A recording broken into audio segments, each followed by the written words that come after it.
My name is Sofia Vendrame. I'm a master student here in University of São Paulo in tourism, and I am also a member of the research group on mobilities and tourism, where I met my colleague Leonardo, who is here now connected with us from Minas Gerais, another state of São Paulo, another state near to São Paulo. And he's also a professor in the Federal University of Juiz de Fora. And from Canada, we have the pleasure to have here Kristin Lozanski with us today for a conversation about birth tourism and mobilities. This is a part of our agenda here in our group that we have to continue with this initiative to interview publishers of tourism of the journal Mobilities.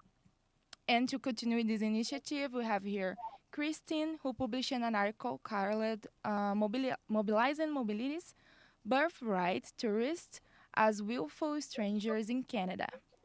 Kristin, thank you so much to have you here, to being with us today. And I will ask you to briefly introduce yourself. Hi there, my name is Kristin Lozanski. I am a professor of sociology at King's University College, which is an affiliate institute of Western University in London, Ontario, Canada. My work has been at the intersection of citizenship, borders, globalization, and mobilities from an intersectional perspective for many years. And so birth tourism is one of the case studies that I've looked at through that perspective. My most recent work has been looking at migrant agricultural workers. And so I have a book that's forthcoming about their experiences of crossing the border into Canada and their time in Canada. Well, Kristin, to start our conversation, could you please comment more about the phenomenon of birth tourism to contextualize our audience about your article and about the symbolic and political role of passports in this phenomenon that you speak a little in the article, and how did they impact on the field of mobility? And well, if you could introduce us in this discussion. So I began thinking about birth tourism in about 2012. At that time, we had a conservative government in Canada, and it was a very overtly anti-immigration government, which is a juxtaposition to Canada's typical narrative of being very welcoming of immigrants. So briefly, birth tourism is when a pregnant woman enters a country and she enters that country that grants birthright citizenship. Canada, and until very recently the United States, were the only two OECD countries where you have citizenship by virtue of being born in Canada, regardless of the status of your parents, your mother. So if you are flying over Canadian airspace and you are born in Canadian airspace, you are a de facto Canadian citizen. You will get a Canadian passport. You will be registered as a Canadian citizen. And so, like I said, Canada and the US were the only two OECD countries that practiced that.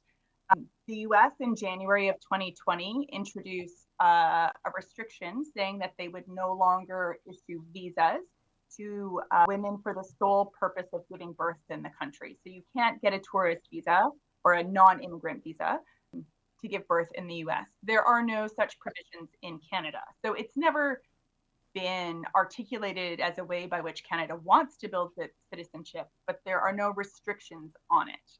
Birth tourism exists kind of in tension with other American forms of getting citizenship, jus soli citizenship, so citizenship of the soil. So in the US, there have been previously been narratives of anchor babies and passport babies, and those tend to be classed differences compared to classed and nationed distinctions from birth tourists. So those references to, for instance, an anchor baby is a disparaging reference to somebody who crosses the border illegally often, right? Somebody who's undocumented in the US has a baby. And the idea is that if your child has citizenship, then as a parent, you have some kind of claim to status in the country. And we know in the US, especially now, that is absolutely not the case. And nor has it been the case for people who don't have status in Canada either. Having a child who is a citizen of a country is no guarantee that you will be permitted to stay in the country. But in the case of birth tourists, these were not women who were entering the country or in any kind of irregular way. or who didn't have like some kind of normalized like status in the country. These were women who were coming explicitly on tourist visas. So coming in, they were often admitting that they were pregnant. In some cases, they were required to show that they had finances to cover the costs of their childbirth. And then they were giving birth in the country. So there are two phenomena, but they are distinct from each other, I would say, based on the places that people are coming from. So Canada doesn't get a lot of people who arrive irregularly by virtue of our geography. It's not easy to get here. You have to go through the United States, and that is not an easy place to get through, right? So these are people who can afford flights into the country or who have the capacity to transit through the United States. These are not people who just cross the border and end up in Canada to give birth. So they're a bit different in that way. Perfect. Does that help answer your question, Leonardo? I feel like I... Yes, it's okay. It's Sofia? Perfect. Yeah. So we have the entire view of what is birth tourism, but also birth tourism deals with various dimensions, right? Of citizenship. I cannot speak the word citizenship. Yeah. Could you please talk more about the tensions that exists between national identity and the ease of... Right. So one of the reasons that people might come to Canada, and this is at least the narrative that is shared in Canada or the United States, is because there are more options for children, right? So in the case of Canada, we have publicly funded education, right? Our university is usually about 50% funded by the government. We have universal healthcare. So if you are a citizen of Canada and you become a resident of Canada, which they're not quite the same, you have to be here for 3 months to be a resident, you have access to free healthcare, or healthcare that is connected through your taxes, right? And so what we have seen is some citizenships have been given more status than other citizenships, right? And so one of the things I found really fascinating when I was doing the research for this paper is the Henley Passport Index, which I don't know if you've had a chance to look at it online, but I just find it this fascinating place where they rank passports and like which are the best passports. And those passports are ranked based on what your ease of crossing borders is. So the last time I checked, which would have been in the fall, Singapore had the best passport. So then, there are passports that end up in the higher end of, affording more transnational mobility. And so what we see in the context of birth tourism is people who already have international mobility, right? So in the case that I was looking at in particular, so Chinese women, or China, birth tourists from China tend to be well known, but they also are traveling from places like Russia. I spoke to some researchers who are doing work on Turkey, and they're coming for different reasons, but they are coming to a place where they understand the citizenship as having more potential than their existing citizenship. And that can be actualized potential, right? So that they want their child to have that passport that will enable them to, I don't know, access healthcare in another city or live in another country or live in another country. But it is always a potential, because who knows what your child is going to do in 18 years, right? And some countries, China, don't permit dual citizenship. So at 18, that child is going to have to make a decision about what they're going to do. So we've got these nationalities that are differentially ranked. But I think in the context of birth tourism, what we see and what we probably already knew is that nationality can be overcome by like elite class status, right? So in other countries, we might see something like citizenship by investment, like you have, I think Austria has it, Malta has now closed it. Portugal has citizenship. There are a few countries in the Caribbean, like Grenada and Antigua and Barbuda, right? So if you invest enough money, you can become a citizen, right? So in those kinds of cases, we have these instances where if you have enough money, you can get your citizenship, right? So it's not actually about belonging, it's just about capital. The same kind of thing happens in birth tourism, albeit in a more kind of circuitous or indirect route. If you have the money to have your child in another country, which will cost probably about $100,000, you have the capacity to get citizenship.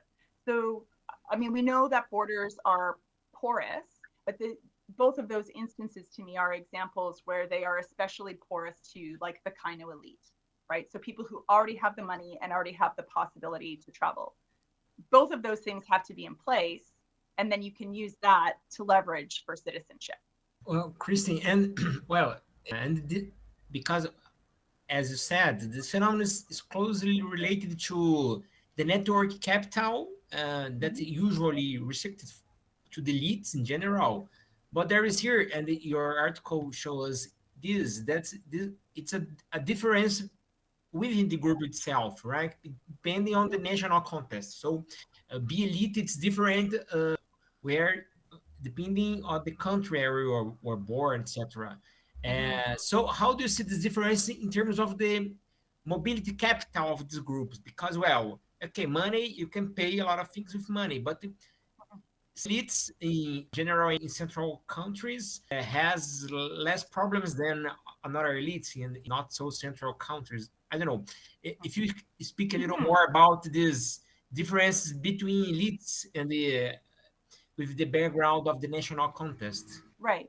So, I mean, one of the things that anybody trying to, and when I say birth tourism, I kind of want an asterisk beside that because I'm not sure I'm speaking the same language as people who are being critical of birth tourism, right? So I see birth tourism as an interesting phenomenon because it is a way in which states' regulation over who becomes a citizen is undermined. So I'm interested in kind of the narrative about why this is so problematic when it's really actually a very minor, it's a relatively small practice. There are some material consequences, but you're right. Different elites across countries have different access, right? So one of those access points is that you need a visa, right, to get to Canada. So there are, not everyone is eligible to come, but one of the ways that people can demonstrate that they are deserving of a visa is to have a lot of money and to have ties to their home country, right? So if you own businesses or property or you're employed in your home country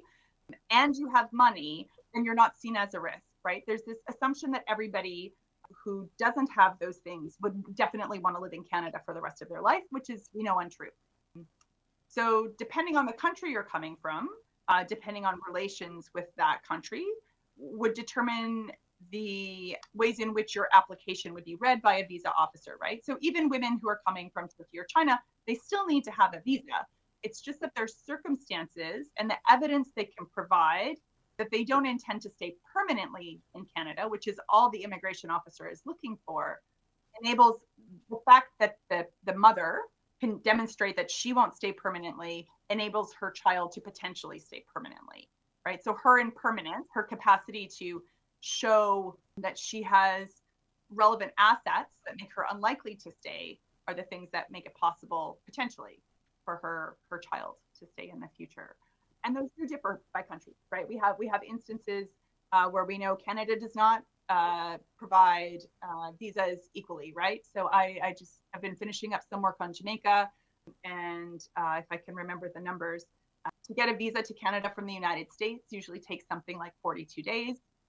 To get one from Jamaica takes 283 days, right? So there are also ways in which Canada determines who can even access the potentiality of that visa by how they allocate infrastructure within those countries, right? So that's a passive form of exclusion, just to say, well, you're going to have to wait almost a year to get your interview to find out if you can get a visa or not, right? So, and that is a less visible way. I mean, there's a website where you can go to see the wait times, but you can't actually compare the wait times, kind of in a spreadsheet. You have to go look manually one by one to do those kinds of comparisons. But that's the kind of place where you could see that the Canada's willingness to let people in for the possibility of giving birth in might be different by where they're coming from. Great. Thank you. You do mind to comment more about the management of these reproductive bodies that we wrote in your article and capture our attentions, and how the social markers of difference of gender, race, and sexual orientations also influence this broader process of mobility. Right. I think that's really important to think about.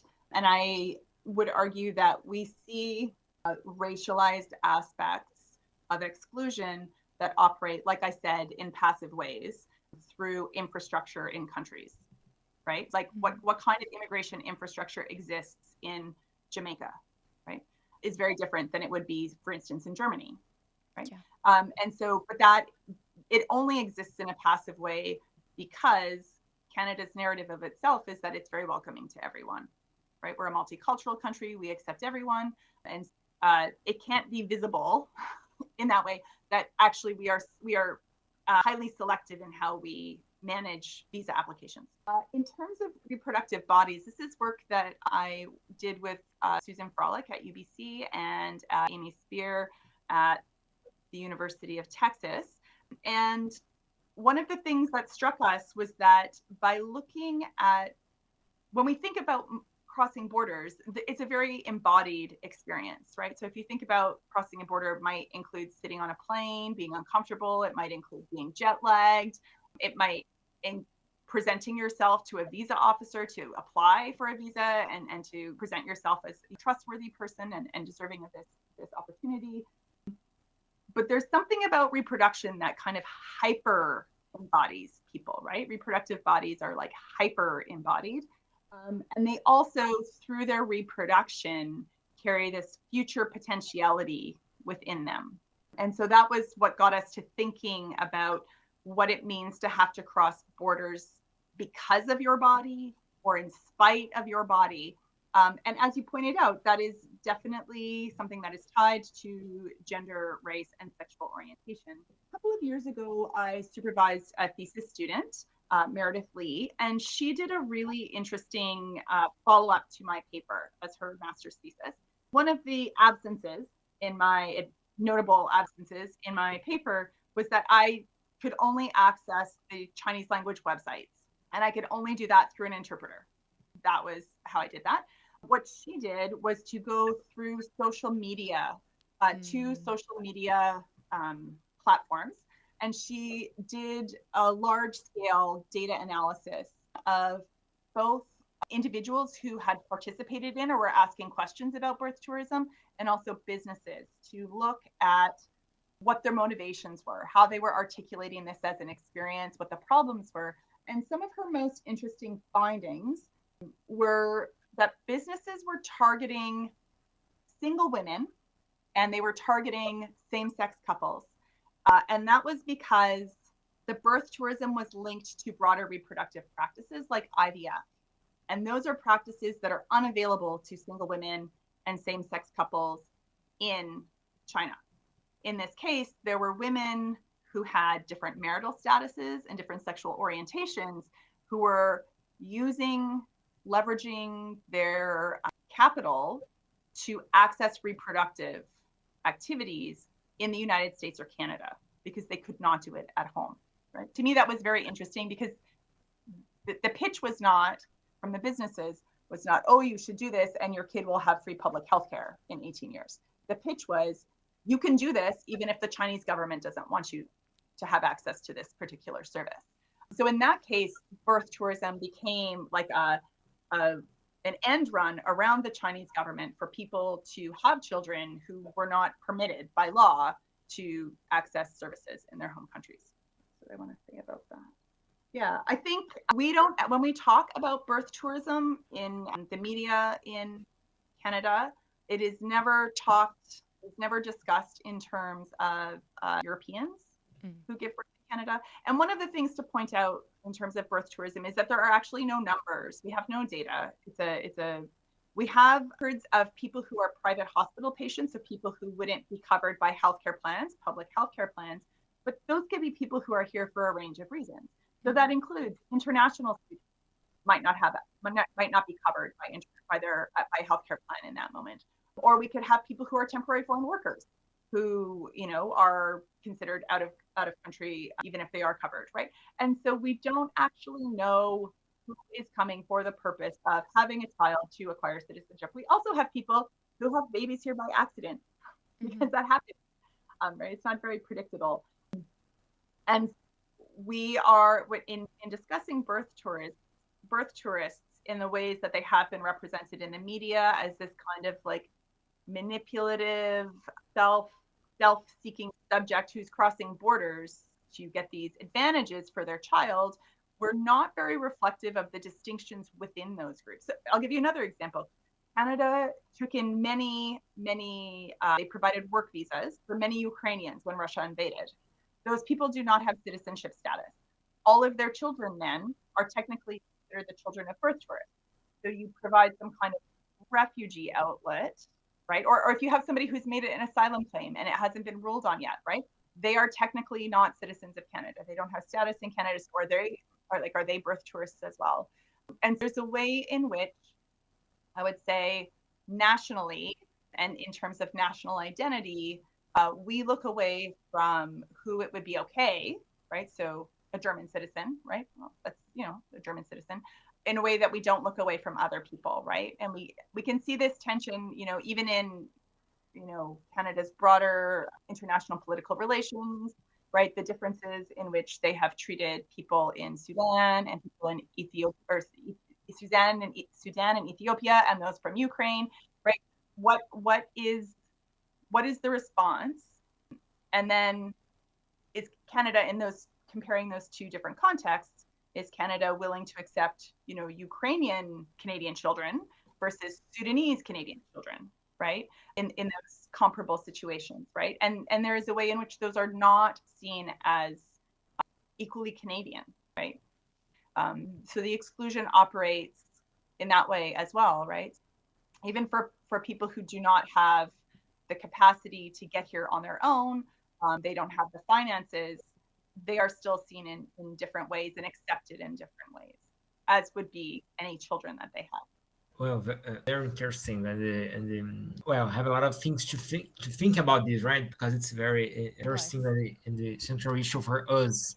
And well, to finish our conversation here, if you say a little about the relation to the current contest. Two questions actually. It's not from the article, but because the discussion. One is that since the publication of the article, and see, has Canada created any friction, any barrier from this phenomenon, from the birth immigration in the past 5 years? And do you think that the new U.S. immigration policy can change this phenomenon because the difficulty to have visas, etc.? And you have to say a little more for us about this. Right. Since the publication of the article, the US did, as I mentioned, and amend their B category visa, right? That you cannot come for the sole purpose. So historically, women lied, and there were practices about how to hide your pregnancy when you were coming through immigration. Mm-hmm. And then the narrative became, it's not illegal. You just have to disclose that you're not pregnant, and they have to let you in because they can't discriminate against you because you're pregnant. And now they're back to, in the US, you can't enter for the sole purpose of giving birth. Now, I mean, maybe you could come up with a wedding invitation or some other reason why you would be entering the US while you were pregnant. I'm not sure. I imagine that if people are committed enough, they're going to find a way to do it. In Canada, after we got a Liberal government in, who have been in for the last 10 years, there's been a lot less discussion about that form of immigration. It's not been a priority for them. I did notice, I was, going back to see kind of what the public accounts had been for the past couple of years.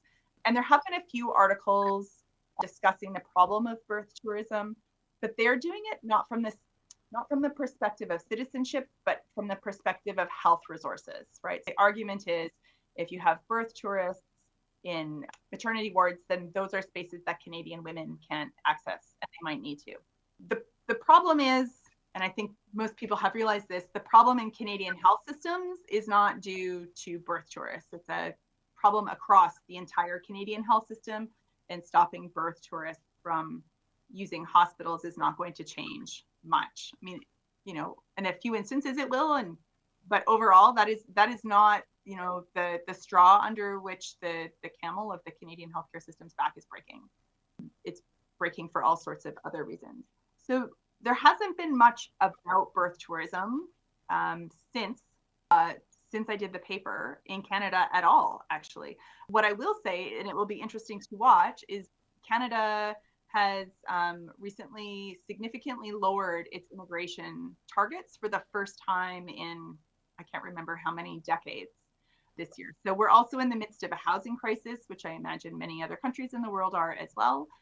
And as a result, one of the conclusions was that the problem is we are allowing in too many immigrants. So they have limited the number of people who will come as refugees, so that they'll permit as refugees, as well as the number of people who will be able to apply from outside of Canada through regular or immigration streams, like skilled labor streams. It will be interesting, given that they have shut many streams to immigrate that people may have used, although even within those streams, there's so much demand that applying is no guarantee of actually getting it, even if you meet all of the requirements. It will be interesting to see if people continue to use birth tourism as a way to get into Canada, potentially for their children. It's also interesting in the context of like social disruption. So I spoke to some researchers who were doing work on birth tourism in Turkey under Erdogan. And because the state was moving away from being a secular state, she said many of the families she spoke to had decided to take money that they normally would have allocated for private education to improve the options for their children, and instead decided to use it to give birth in the United States because they were unsure about the stability of the Turkish government, right? So we can imagine something similar like that happening in Canada, right? And if you come, like maybe we'll see more American birth tourists right now, right? If it's quite easy to cross the border. If you come across the border, you know, your child has the capacity to be a Canadian citizen, right? So there haven't been any formal policy changes in Canada around that. There haven't even been any discussions around that that I'm aware of. I mean, I suppose also with the United States limiting, that might make Canada a more attractive option.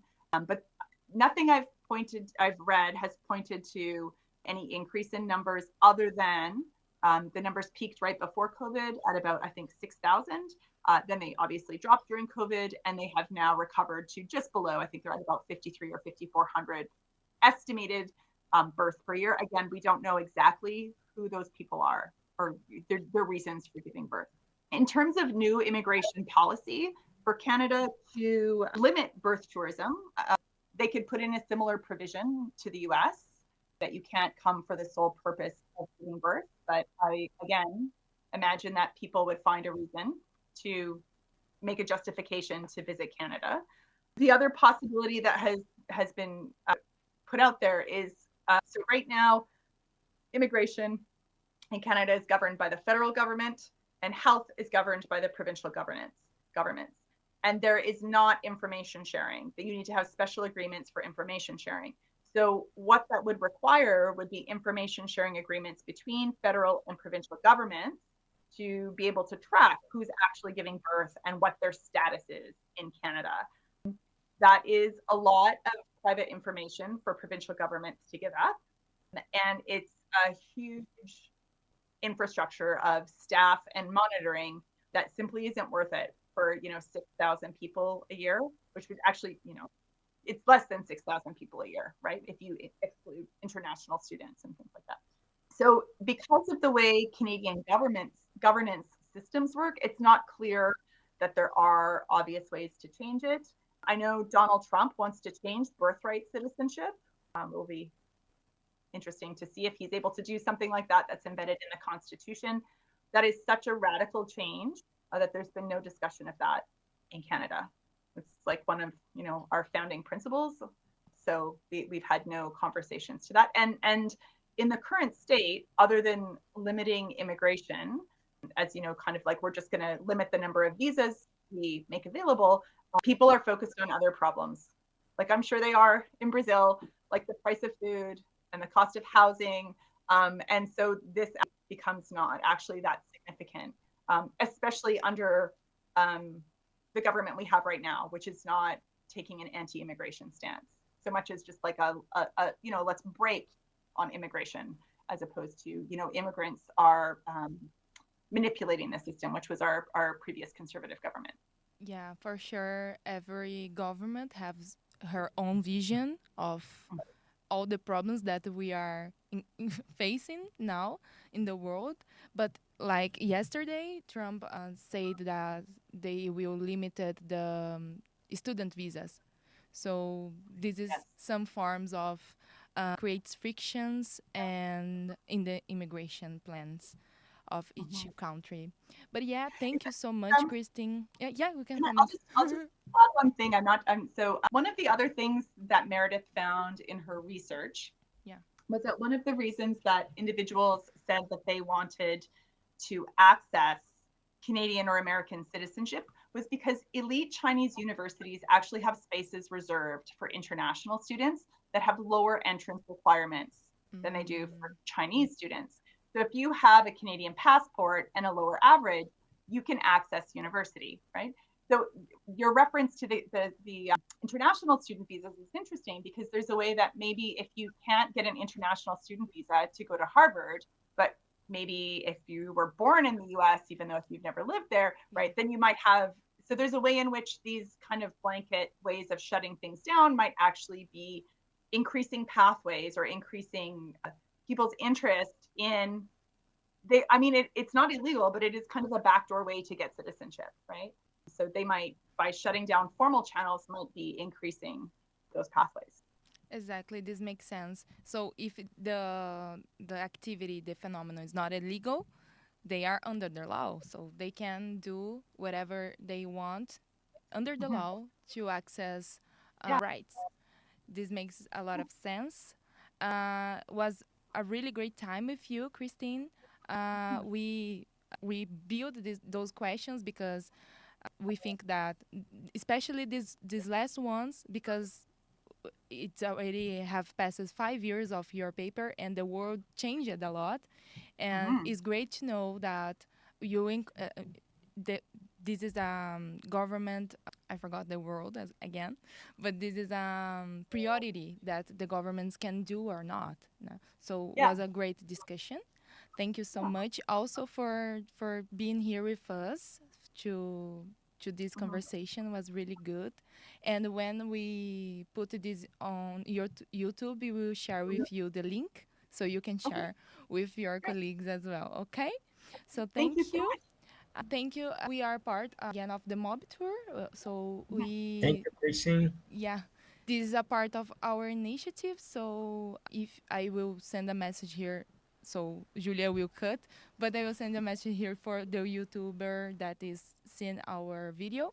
So Okay. we are part of MobTur, the researcher group of mobilities and tourism. If you want to see more about our group, we are in the Instagram, Okay. MobTur underline USP, and we are also in the sites of USP. You can search sites USP MobTur, and we will see our researchers there and our participants. Okay? So thank you so much, and talk to Great. you soon. Bye bye. Okay. Take care. Bye.